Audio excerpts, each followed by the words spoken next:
Bismillahirrahmanirrahim. Assalamualaikum warahmatullahi wabarakatuh. Waalaikumsalam warahmatullahi wabarakatuh. Pada kesempatan kali ini di ruang maya ibu kita sudah dengan salah satu narasumber yang akan saya yaitu Teh Elis Komalasari. Nah, wawancara yang akan kita lakukan hari ini yaitu terkait kurikulum dan kurikulum merdeka atau kurikulum prototype. Untuk mengefektifkan waktu, kita langsung saja pertanyaan pertama yang akan ditanyakan oleh rekan saya Ranjani. Kepada Ranjani, dipersilahkan. Iya, pertanyaan pertama, Telis, kurikulum apa yang berlaku saat ini pada pembelajaran bahasa Indonesia yang diajarkan di sekolah yang Teh Elis kurikulum apa yang berlaku saat ini ya pada pembelajaran bahasa Indonesia di sekolah yang Teh Elis ajarkan gitu. Baik, sebelumnya bismillahirrahmanirrahim. Untuk kurikulum yang diajarkan di sekolah yang saya ajar, khususnya di daerah Saguling, di salah satu SMA swasta di daerah Saguling, kurikulumnya itu kurikulum darurat. Kenapa kurikulum darurat? Karena kurikulum darurat ini adalah kurikulum yang diterapkan sejak adanya wabah COVID-19 yang terjadi sekitar tahun 2020.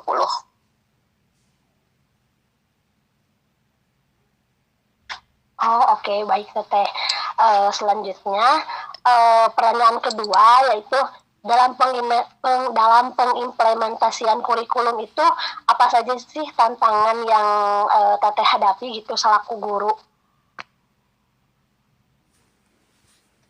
Nah, yang saya hadapi selama mengimplementasikan kurikulum darurat ini yaitu adanya transisi dari kurikulum 2013 ke kurikulum darurat, yakni beberapa pembelajaran atau beberapa fokus kurikulum ini bukan untuk capaian pembelajaran.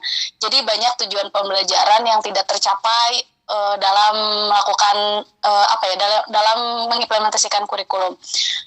Tapi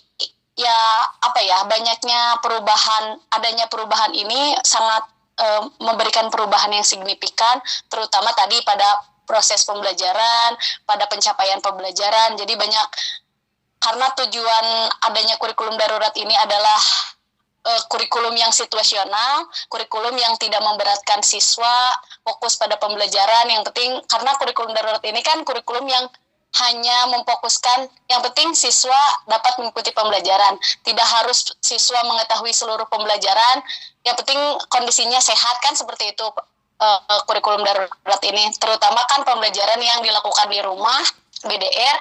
Jadi kesulitannya itu cara menyampaikan materi pembelajaran, pokok pembelajaran yang tidak semua tersampaikan kepada peserta didik. Itu sih hambatan yang paling berat saya selama mengimplementasikan kurikulum darurat ini.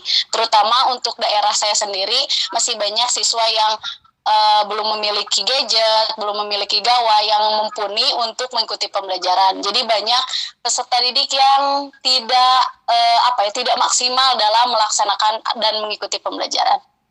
Itu mungkin.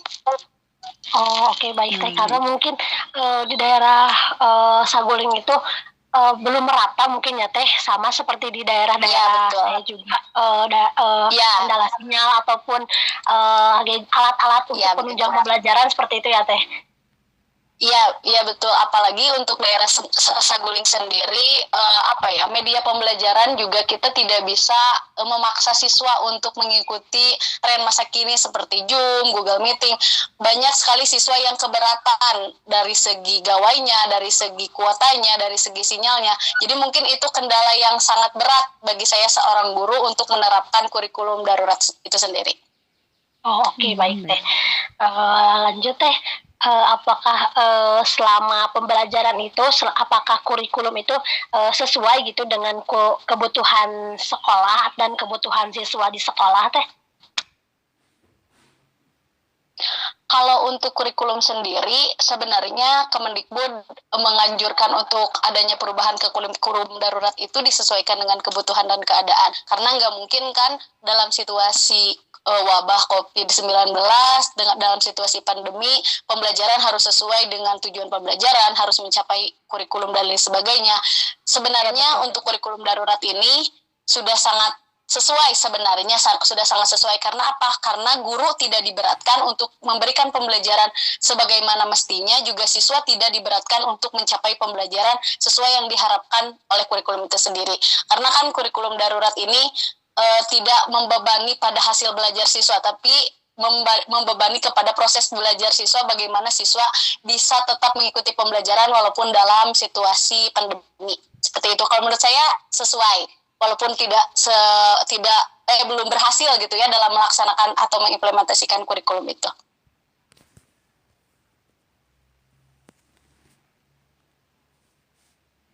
Oke, baik Teteh. Selanjutnya pertanyaan selanjutnya akan disampaikan oleh Ranjani. Silakan Teh Ran. Iya, lalu yang selanjutnya apakah Teteh pernah mendengar isu mengenai adanya kurikulum baru? Bagaimana sikap Teteh selaku guru ketika menghadapi transisi kurikulum? Nah, kalau untuk Eli sendiri, karena mungkin baru 1 tahun ini lulus dari kuliah dan mengalami beberapa kali perubahan atau masa transisi, mulai dari kurikulum mulai dari KTSP, kurikulum 2013, kurikulum darurat, sekarang kan udah ada kurikulum baru, kurikulum merdeka.